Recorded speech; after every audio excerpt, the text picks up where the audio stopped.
Bahrain ಮೇಲೆಯೂ Iran attack ಅನ್ನ ನಡೆಸಿದೆ. ಜನವಸತಿಯನ್ನ ಗುರಿಯಾಗಿಸಿಕೊಂಡು ನಡೆಸಿರುವಂತಹ ದಾಳಿ ಇದು.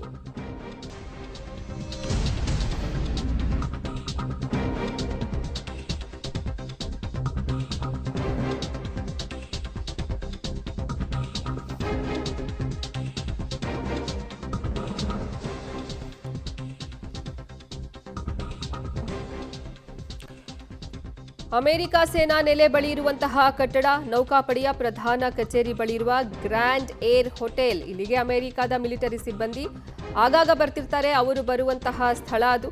ಶಹೀದ್ 136 ಡ್ರೋನ್ನಿಂದ ಕಟ್ಟಡದ ಮೇಲೆ ದಾಳಿಯನ್ನ ಮಾಡಲಾಗಿದೆ.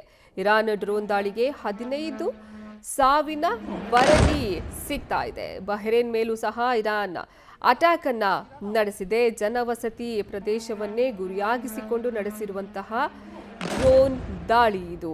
ಅಮೆರಿಕ ಸೇನಾ ನೆಲೆ ಬಳಿ ಇರುವಂತಹ ಕಟ್ಟಡ ಇದು. ಸದ್ಯ ನೀವು ದೃಶ್ಯದಲ್ಲೇ ಗಮನಿಸ್ತಾ ಇದ್ದೀರಾ. ಇದು ಬಹ್ರೇನ್ ನಲ್ಲಿ ನಡೆಸಿರುವಂತಹ ಇರಾನ್ ದಾಳಿ, ಡ್ರೋನ್ ದಾಳಿಯನ್ನ ನಡೆಸಿದೆ. ಜನವಸತಿ ಪ್ರದೇಶವನ್ನೇ ಗುರಿಯಾಗಿಸಿಕೊಂಡು ನಡೆಸಿರುವಂತಹ ಡ್ರೋನ್ ದಾಳಿ ಇದಾಗಿದೆ. ಅಮೆರಿಕ ಸೇನಾ ನೆಲೆ ಬಳಿ ಇರುವಂತಹ ಕಟ್ಟಡ ಇದು. ನೌಕಾಪಡೆಯ ಪ್ರಧಾನ ಕಚೇರಿ ಬಳಿ ಇರುವ ಗ್ರ್ಯಾಂಡ್ ಏರ್ ಹೋಟೆಲ್. ಇಲ್ಲಿಗೆ ಅಮೆರಿಕದ ಮಿಲಿಟರಿ ಸಿಬ್ಬಂದಿ ಆಗಾಗ ಬರ್ತಾರೆ. ಹೀಗಾಗಿ ಇದನ್ನ ಗುರಿಯಾಗಿಸಿಕೊಂಡು ಇರಾನ್ ದಾಳಿಯನ್ನ ನಡೆಸಿದೆ. ಶಹೀದ್ 136 ಡ್ರೋನ್ನಿಂದ ಕಟ್ಟಡದ ಮೇಲೆ ದಾಳಿಯಾಗಿದೆ. ಈ ಬಗ್ಗೆ ಹೆಚ್ಚಿನ ಮಾಹಿತಿ ನೀಡ್ತಾರೆ ನಮ್ಮ ಪ್ರತಿನಿಧಿ ಶಬ್ಬೀರ್. ದೂರವಾಣಿ ಸಂಪರ್ಕದಲ್ಲಿ ಜಾಯ್ನ್ ಆಗ್ತಿದ್ದಾರೆ. ಈಗ ಶಬ್ಬೀರ್, ಇಸ್ರೇಲ್ ಮತ್ತು ಅಮೆರಿಕ ದಾಳಿಗೆ ಪ್ರತಿ ದಾಳಿಯಾಗಿ ಇರಾನ್ ಸಹ ಒಂದ್ ಕಡೆ ದುಬೈ ಮತ್ತೊಂದ್ ಕಡೆ ಬಹ್ರೇನ್ ಮೇಲೆ ಅಟ್ಯಾಕ್ ಅನ್ನ ನಡೆಸ್ತಾ ಇದೆ. ಏನೆಲ್ಲ ಡೀಟೇಲ್ಸ್ ಲಭ್ಯ ಆಗ್ತಾ ಇದೆ? ಅರ್ಪಿತಾ, ನೋಡಿ, ಇವತ್ತು ಬೆಳಗ್ಗೆ ಏನು ಇಸ್ರೇಲ್ನ ಅಮೆರಿಕದ ಸಹಾಯದೊಂದಿಗೆ ಇರಾನ್ನ ಮೇಲೆ ದಾಳಿಯನ್ನ ನಡೆಸಿತ್ತು. ಈಗ ಅದಕ್ಕೆ ಪ್ರತಿ ದಾಳಿಯನ್ನ ನಡೆಸುವಂತ ಕೆಲಸವನ್ನ ಇರಾನ್ ಕೂಡ ಮಾಡ್ತಾ ಇರುವಂತದ್ದು.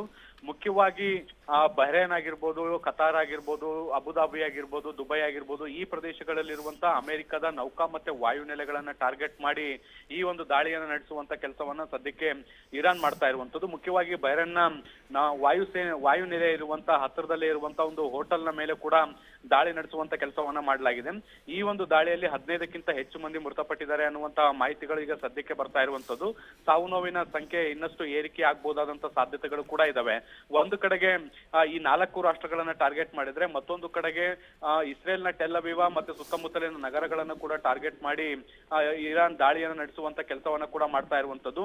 ಏಕಕಾಲದಲ್ಲಿ ಹಲವು ದೇಶಗಳ ಮೇಲೆ ದಾಳಿಯನ್ನ ಮಾಡೋ ಮೂಲಕ ಪ್ರತೀಕಾರವನ್ನ ತೀರಿಸಿಕೊಳ್ಳುವಂತ ಕೆಲಸವನ್ನ ಈಗ ಸದ್ಯಕ್ಕೆ ಇರಾನ್ ಮಾಡ್ತಾ ಇರುವಂತದ್ದು. ಹೀಗಾಗಿ ಒಂದ್ ಕಡೆ ಇಸ್ರೇಲ್ ತನ್ನ ದಾಳಿಯನ್ನ ಮುಂದುವರಿಸಿರುವಂತದ್ದು, ಮತ್ತೊಂದು ಕಡೆ ಇರಾನ್ ಕೂಡ ದಾಳಿಯನ್ನ ಅಥವಾ ಪ್ರತಿ ದಾಳಿಯನ್ನ ಮುಂದುವರಿಸಿರುವಂತಹ ಹಿನ್ನೆಲೆಯಲ್ಲಿ ಎರಡೂ ಕಡೆ ದೇಶಗಳು ಕೂಡ ನಾಗರಿಕ ಪ್ರದೇಶಗಳನ್ನ ಟಾರ್ಗೆಟ್ ಮಾಡಿ ದಾಳಿಯನ್ನ ನಡೆಸ್ತಾ ಇರುವಂತಹ ಹಿನ್ನೆಲೆಯಲ್ಲಿ ಸಾವು ನೋವುಗಳ ಸಂಖ್ಯೆ ಇನ್ನಷ್ಟು ಏರಿಕೆ ಆಗ್ಬಹುದಾದಂತಹ ಸಾಧ್ಯತೆಗಳಿದಾವೆ. ಮತ್ತೆ ಈ ದಾಳಿ ಮತ್ತೆ ಪ್ರತಿ ದಾಳಿಗಳು ನಾಳೆಗೂ ಕೂಡ ಮುಂದುವರಿಯುವಂತಹ ಸಾಧ್ಯತೆಗಳನ್ನ ಕೂಡ ಈಗ ನಿರೀಕ್ಷೆ ಮಾಡಲಾಗ್ತಾ ಇದೆ. ಅರ್ಪಿತಾ.